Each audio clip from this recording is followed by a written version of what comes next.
Welcome back. Well, Dr. Obi, could you please go ahead and conclude your thoughts you were making earlier? Thank you so much, Chamberlain. I was leading on to the fact that it would be wrong for an impression to be created that the movement is being unreasonable. We're not unreasonable at all. As a matter of fact, we have simply judged the government on the basis of its own pronouncements. We're very fact-driven, so we don't go to conjectures. If we don't have adequate information on the basis of which to conclude on an issue, we don't get into it. So I need Minister Lai Mohammed to understand that information management on whatever the government has been doing concerning our Chibok girls has been shoddy. That's just the simple truth.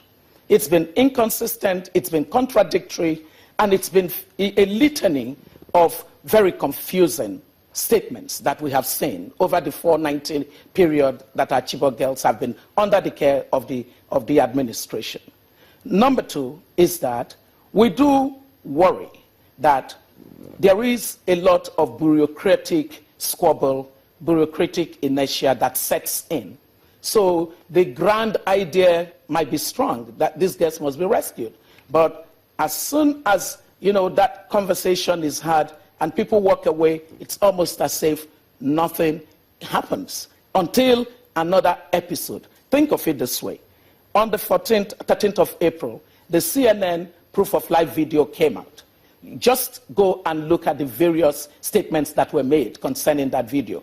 Then on the 17th of May, Amina Ali Nkeki, one of the girls, was found at Sambisa Forest. Just go and read the things that were said. But one of the key ones that I took away was the president saying, with the return of Amina Ali Nkeki, that there was hope for the rest of her sisters, because the kind of human intelligence that she would offer would enable that to happen. Then nothing. Then August 14th, the plea for rescue video where Maida Yakubu was pleading and saying, come get us out of our suffering. We've been going through this for 2 years, indicating that it was a fresh video.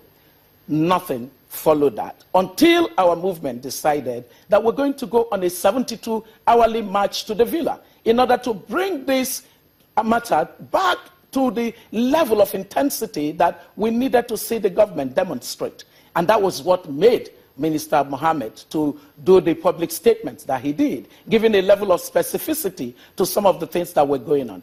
But Chamberlain, just a few days ago, even after our president had said at the United Nations that it needed the help of the United Nations to intermediate in the process of trying to have a dialogue toward the release of our Chibok girls, the military came out and said there is nothing like a dialogue or a conversation with going on concerning Chibok girls. So who do we believe now? So there is a panoply of contradictions that worry us. And we want the government now to set up a 24/7 situation room that would enable them engage with parents and key stakeholders to provide the kind of information that persuades citizens that work is indeed going on. And then second, that the government should get the support of countries like the United States, the United Kingdom, and France, together with the United Nations as a vehicle, to find the kind of expertise, whatever it is, find it. Because I dare to say to Minister Mohammed, if you can look at the television, look straight and simply say that if this came close to home, would you consider what has happened between the Nigerian state and these girls to be good enough? Would you consider that, would you think that these girls have been given the kind of justice that you would like to see if this came close to home? All right, Alhaji Lai Mohammed, how would you respond to that? Well, thank you, Chamberlain. Now, I want to make it very clear that no group can be more committed to the release of the Chibok girls than the government of President Muhammadu Buhari. I want to make that very, very clear.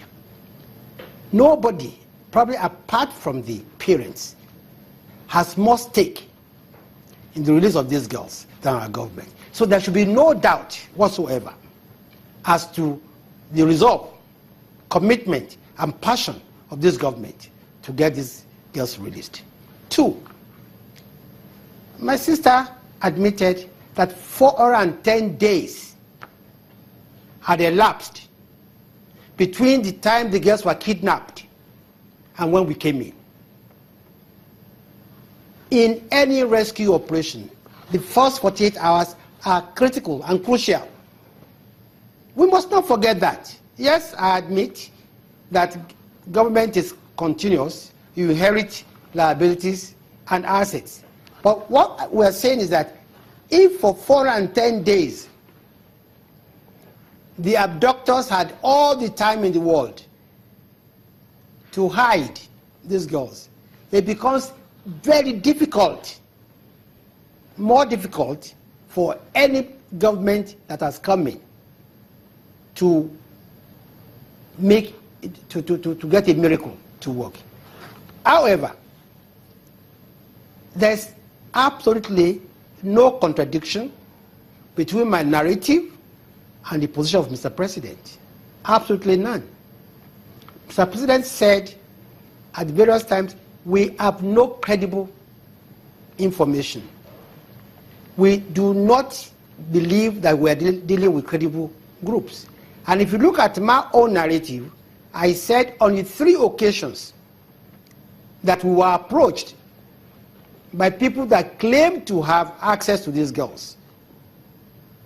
It turned out that they had either didn't have the access they claimed, or because of personalization, they could not release the girls.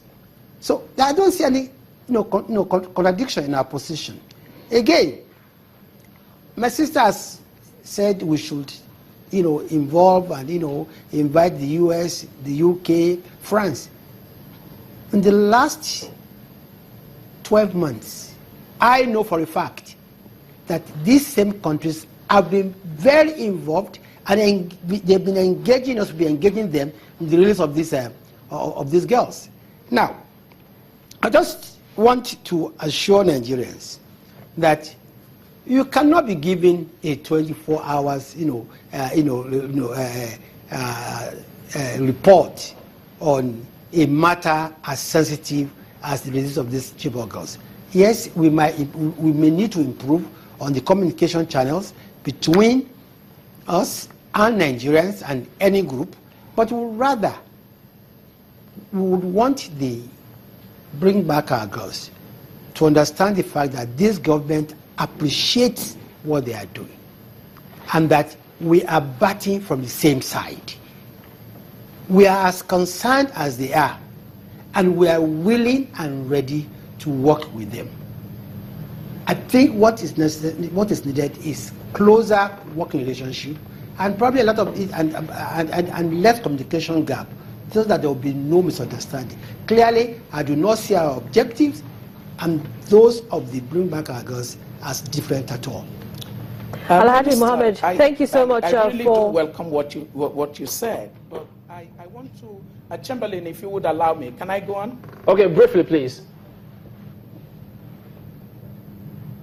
Yes, I think that a very important point is that until we understand that there is some end game toward which the government is working, it is very difficult for anyone to second guess what exactly is the end game. For example, this cannot be as complex as it is. It cannot be an open-ended operation. One of the things that we identified many times is that this is an operation that's a risky operation. there are three options through which you could rescue our Chibok girls. You could rescue them through a military operation. You could rescue them through a negotiated release, as you inferred in your statement. You could rescue them through a combination of the three. None of these three options is a low-risk option.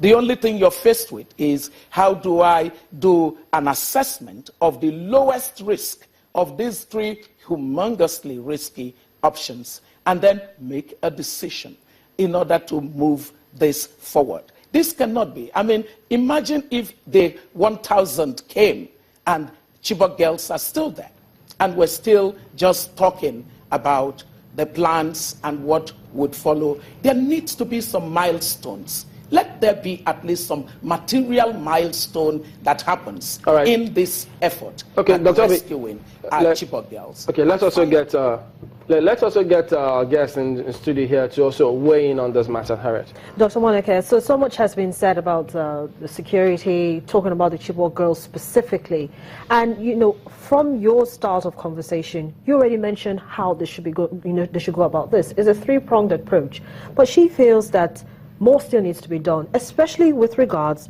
credible intelligence gathering. Yes, good and guided intelligence is needed. And the issue is that the professionals who are supposed to do this work, they have not been structured in such a way that there is an effective coordination between them and the fighting force. Now, a lot of misconceptions have arisen out of this. Bade, during Jonathan's regime, said they had credible intelligence, that these girls were somewhere, and that they are trying to be cautious so that they don't get them wounded during rescue operations. So the question I'm asking now is, up to this moment, what has happened to that point of sighting of those Chibok girls? Then, getting it down to another area, the area is that we don't have a conducive atmosphere for us to be able to even negotiate or get these girls out. There is fighting going on both sides. So, if you are fighting the people that are holding them hostage, and the people that are holding them hostage are also fighting you, how are you going to get the atmosphere that will be conducive enough for you to even know exactly where they are? And then another problem is the problem of cross-border issue and criminality. Now these borders are so porous that we don't even have a cardinal point where you will be able to say that this is a place of inkling of where the girls are. Then, in fact, this issue is something I try to shy away from, because the facts are clear. No amount of advocacy shall outlive the logic of solid facts. The facts are very clear. They are glaring. Okay. Unfortunately, Jonathan administration messed up the whole thing. So what we are seeing now is a negative legacy of what we inherited from them. All right.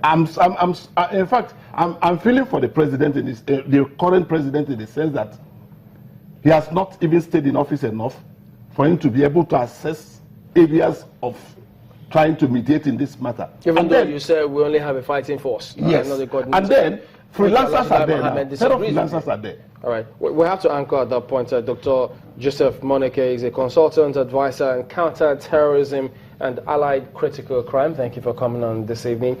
Dr. Obi Ezekwesili, the co-convener of Bring Back Our Girls Group, who also served as the Vice President of the World Bank Africa Division. We thank you for coming on as well. And Alajulai Mohammed, the Minister of Information. Thank you as well for being on the program today. Well, Nigeria at 56, resilient, recursive, resilient, and rising continues. In just a moment, join us again.